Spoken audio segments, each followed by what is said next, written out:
Assalamualaikum warahmatullahi wabarakatuh. Selamat pagi siswa-siswi MTSN 4 Madiun, khususnya kelas 7, dimanapun kalian berada. Nah, kali ini kita masih dalam masa pandemi. Kita belum bisa tatap muka untuk belajar bahasa Indonesia. Oleh karena itu, kita akan melakukan kegiatan belajar kali ini dengan menggunakan media online.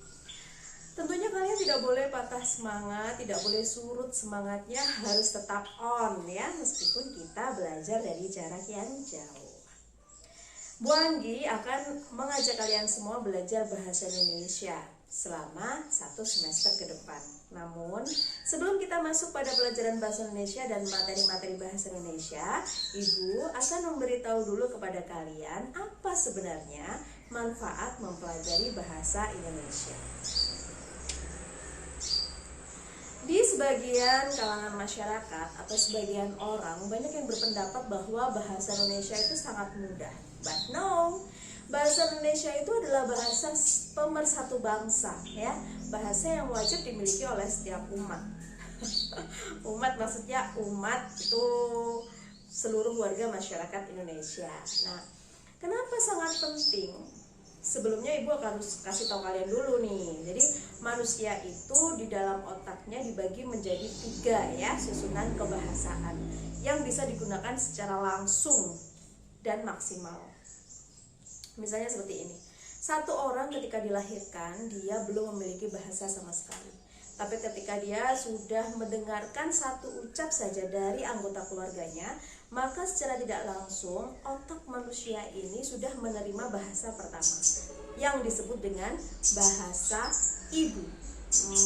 Bahasa ibu. Baru lambat laun dia akan mengikuti bahasa yang digunakan oleh keluarganya ya, itu disebut dengan bahasa ibu.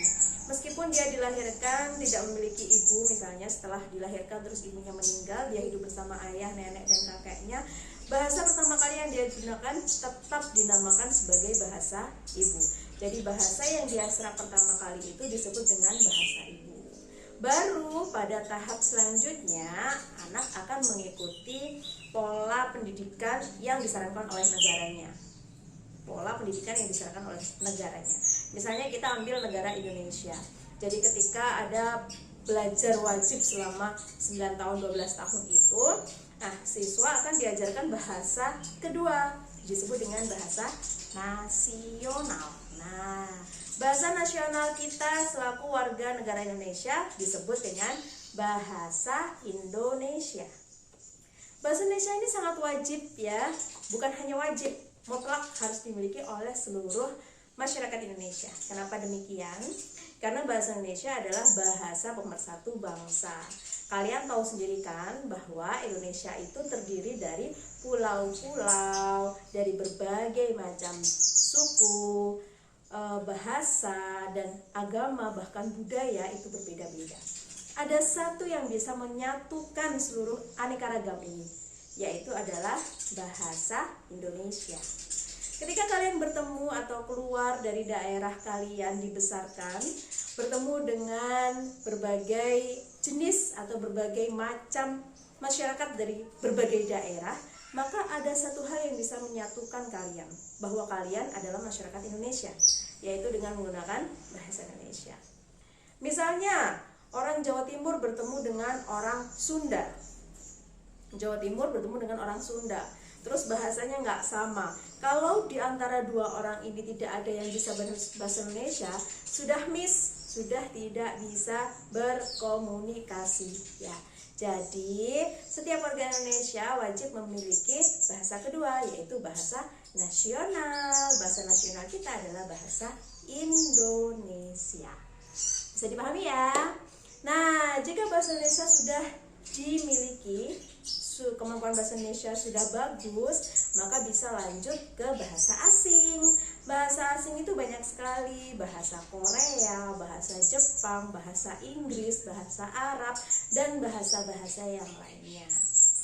Ketika bahasa Indonesia sudah mampu dikuasai dengan baik dan benar, maka potensi atau peluang untuk mempelajari bahasa asing itu lebih mudah.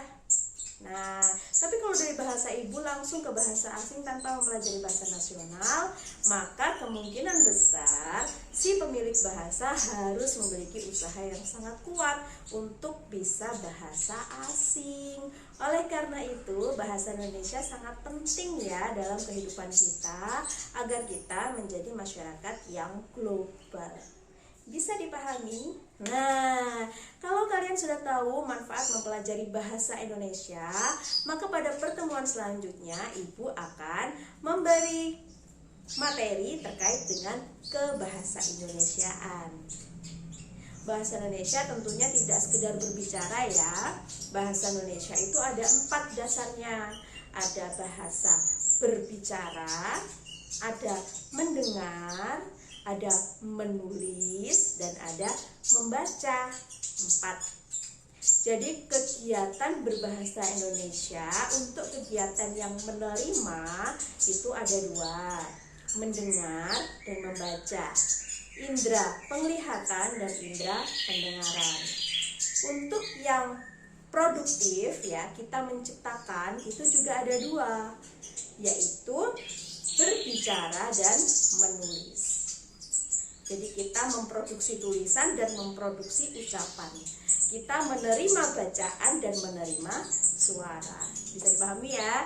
Jadi berbahasa itu ada 4. Berbahasa itu ada 4, yaitu membaca, mendengar, berbicara, dan menulis. Nah, ketika 4 dasar kemampuan berbahasa Indonesia sudah dimiliki oleh seseorang dengan seimbang dan baik, maka kemampuan berbahasa Indonesia ini bisa dijadikan sebagai landasan, dasar, atau modal untuk menjadi lebih sukses, untuk mencari pekerjaan yang lebih layak dan baik. Bahasa Indonesia itu adalah akar setiap lini kehidupan. Dengan bahasa kita bisa diterima oleh orang lain, baik itu bahasa tulis maupun bahasa lisan. Oleh karena itu, selama 1 semester ke depan, Ibu akan mendampingi kalian belajar bahasa Indonesia terkait dengan materi-materi kebahasa Indonesiaan yang diharapkan mampu mendukung dan mengembangkan kalian semua dalam kemahiran berbahasa Indonesia. Oleh karena itu, siapkah kalian belajar bahasa Indonesia bersama Ibu selama 1 semester ke depan? Pasti siap dong. Di era pandemi ini tentunya kita harus tetap jaga stamina, tetap meningkatkan imunitas tubuh, dan tetap sehat bugar dengan berolahraga. Pesan Ibu, tetaplah kalian menjaga protokol kesehatan, tetaplah kalian di rumah dan tidak keluar rumah tanpa alasan yang mendesak. Selamat beraktivitas kembali, sampai jumpa pada pelajaran selanjutnya. Wassalamualaikum warahmatullahi wabarakatuh.